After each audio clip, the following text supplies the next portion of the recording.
Shalom, Bapak Ibu Saudara sekalian, kita bertemu kembali di dalam program pembacaan Alkitab kita, Terang Bagi Jalanku. Hari ini kita akan melanjutkan pembacaan kita dari kitab Kisah Para Rasul, pasal 25. Kita akan membacakan ayat 1 sampai dengan 12. Sebelumnya, mari kita berdoa di hadap Tuhan. Bapa, kami mohon kiranya Engkau karuniakan kepada kami firman-Mu, dan kiranya Tuhan, Engkau berkenan untuk pimpin kami, sehingga kami ini boleh terus-menerus hidupnya dikonstruksikan berdasarkan pembacaan firman Tuhan. Terima kasih ya Tuhan, kiranya nama-Mu dipermuliakan, dalam nama Tuhan Yesus kami bersyukur. Amin.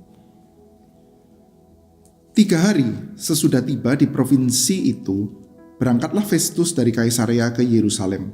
Di situ, imam-imam kepala dan orang-orang Yahudi yang terkemuka datang menghadap dia dan menyampaikan dakwaan terhadap Paulus. Kepadanya mereka meminta suatu anugerah yang merugikan Paulus, yaitu menyuruh Paulus datang ke Yerusalem, sebab mereka sedang merancang penghadangan untuk membunuh dia di tengah jalan. Namun, Festus menjawab bahwa Paulus tetap ditahan di Kaisarea dan bahwa ia sendiri bermaksud untuk segera kembali ke sana. Katanya, "Karena itu baiklah orang-orang yang berwenang di antara kamu turut ke sana bersama aku untuk mengajukan dakwaan terhadap dia, jika ada kesalahannya." Festus tinggal tidak lebih daripada 8 atau 10 hari di Yerusalem. Sesudah itu ia pulang ke Kaisarea. Keesokan harinya ia mengadakan sidang, pengadilan, dan menyuruh menghadapkan Paulus. Sesudah Paulus tiba di situ, semua orang Yahudi yang datang dari Yerusalem berdiri mengelilinginya dan mereka mengumpulkan banyak tuduhan berat terhadap dia yang tidak dapat mereka buktikan. Sebaliknya Paulus membela diri, katanya, "Aku sedikit pun tidak bersalah, baik terhadap hukum Taurat, orang Yahudi maupun terhadap bait Allah atau terhadap Kaisar." Festus yang hendak mengambil hati orang Yahudi berkata, "Apakah engkau bersedia ke Yerusalem supaya engkau dihakimi di sana di hadapanku tentang perkara ini?" Namun kata Paulus, "Aku sekarang berdiri di sini di hadapan pengadilan Kaisar, dan disinilah aku harus dihakimi. Seperti engkau sendiri tahu benar-benar, sedikit pun aku tidak berbuat salah terhadap orang Yahudi. Jadi jika aku bersalah dan melakukan kejahatan yang setimpal dengan hukuman mati, aku rela mati. Tetapi jika apa yang mereka tuduhkan terhadap aku itu tidak benar, tidak ada seorang pun yang berhak menyerahkan aku kepada mereka. Aku naik banding kepada Kaisar." Setelah berunding dengan anggota-anggota pengadilan, Festus menjawab, "Engkau telah naik banding kepada Kaisar, jadi engkau harus pergi menghadap Kaisar." Sampai di sini pembacaan Alkitab kita.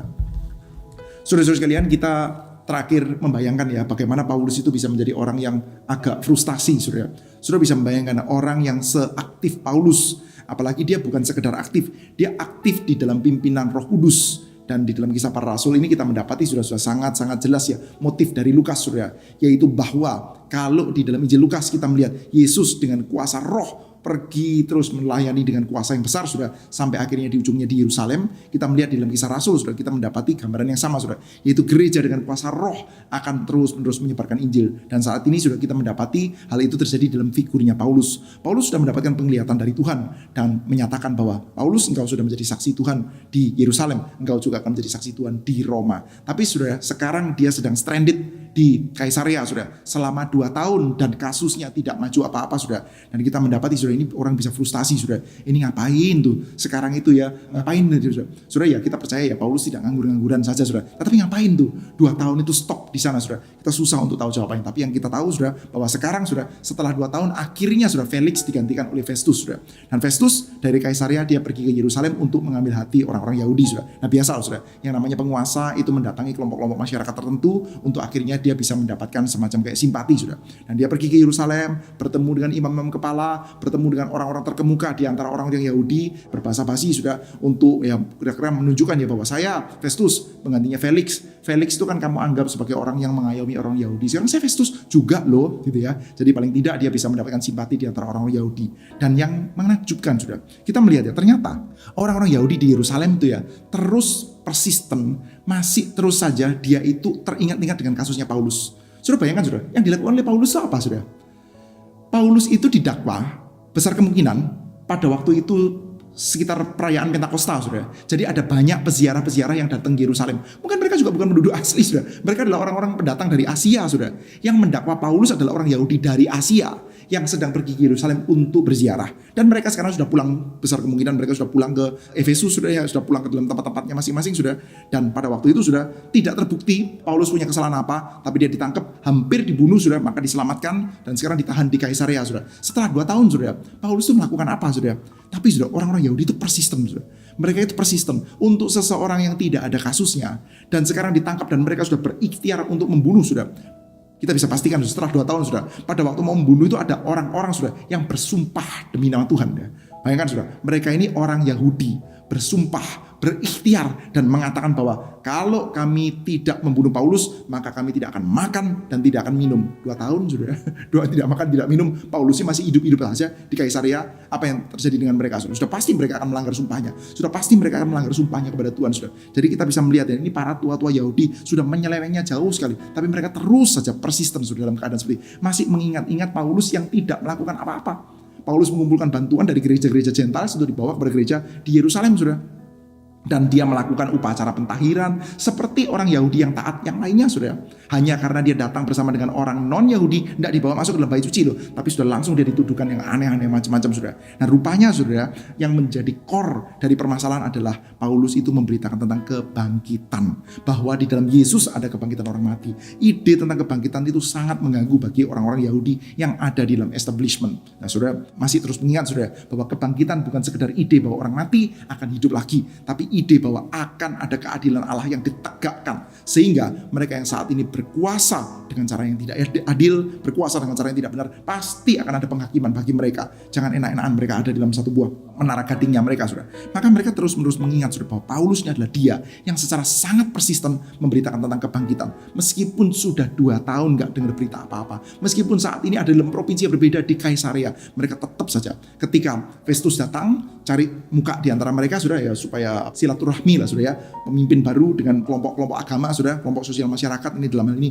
kelompok agama. Maka kelompok agama ini mengatakan bahwa itu loh kasusnya Paulus, Felix itu tidak selesaikan kasus ini. Sudahlah, kasusnya Paulus tuh bawa saja, biar kita bereskan. Orang Yahudi sama orang Yahudi, biarlah bawa ke sini, nanti kita adili secara adil lah di hadapan pengadilan kita lah ya di Yerusalem. Atau ya Tuan Festus sendiri hadir juga boleh lah. Pokoknya datang bawa dulu deh ke Yerusalem, sudah.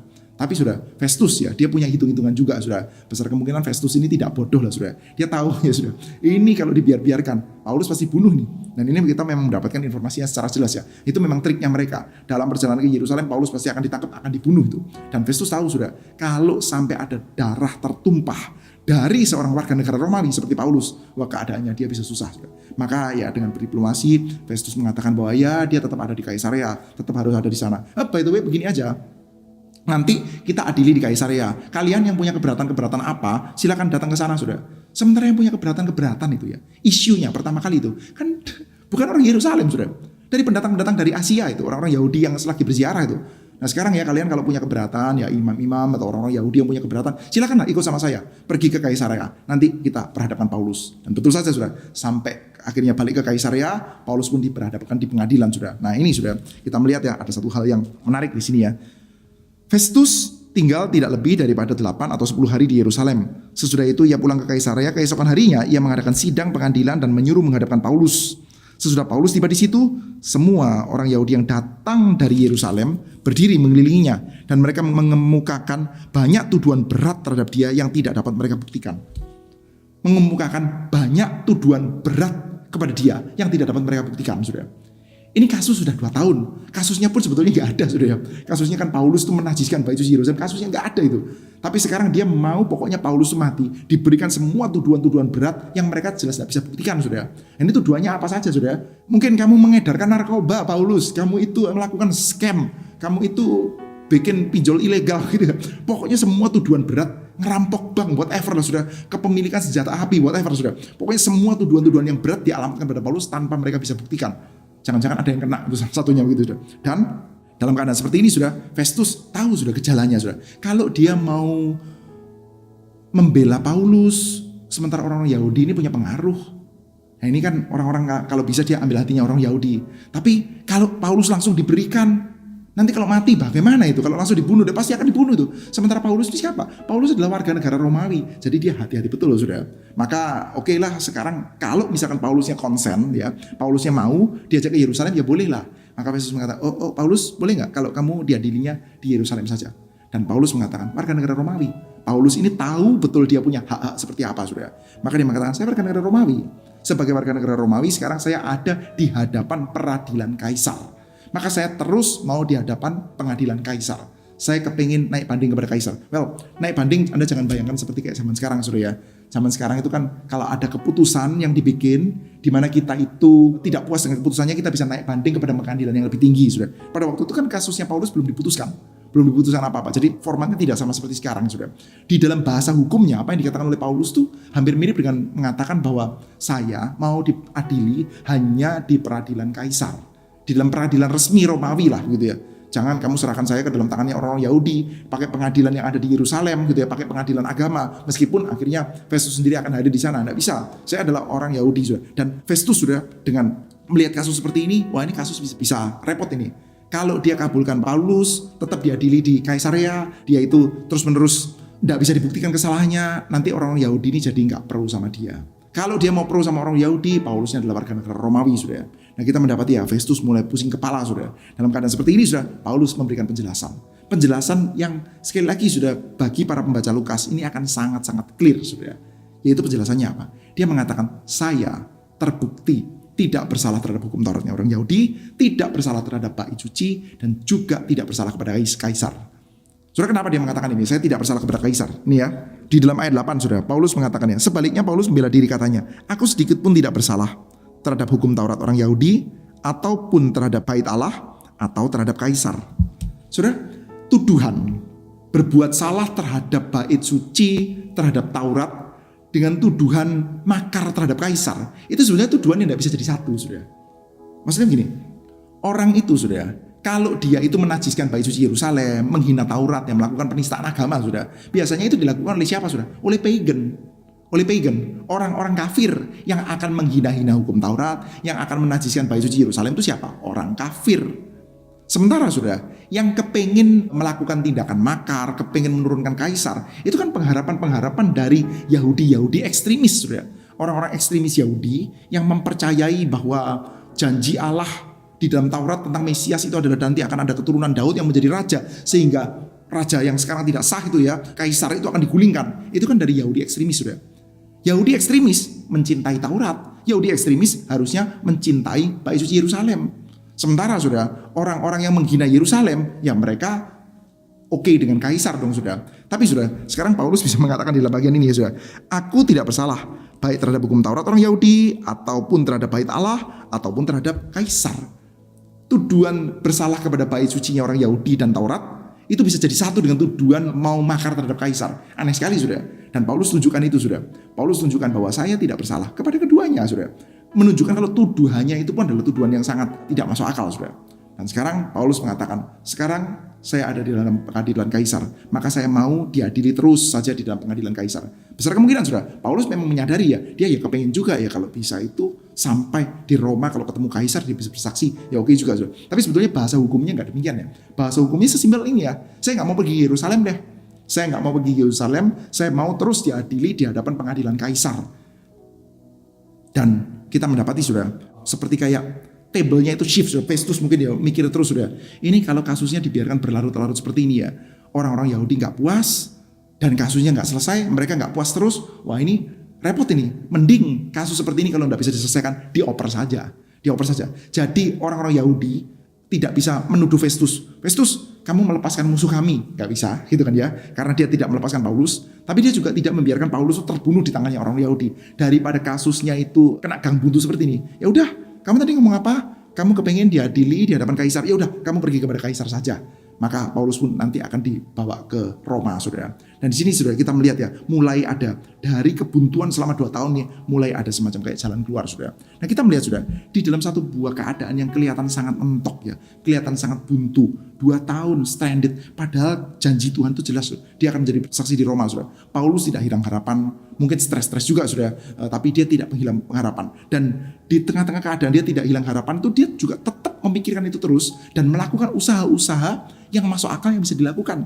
Dia menjawab kepada Festus, saya tidak mau diadili di Yerusalem, tetapi saya mau menghadap Kaisar.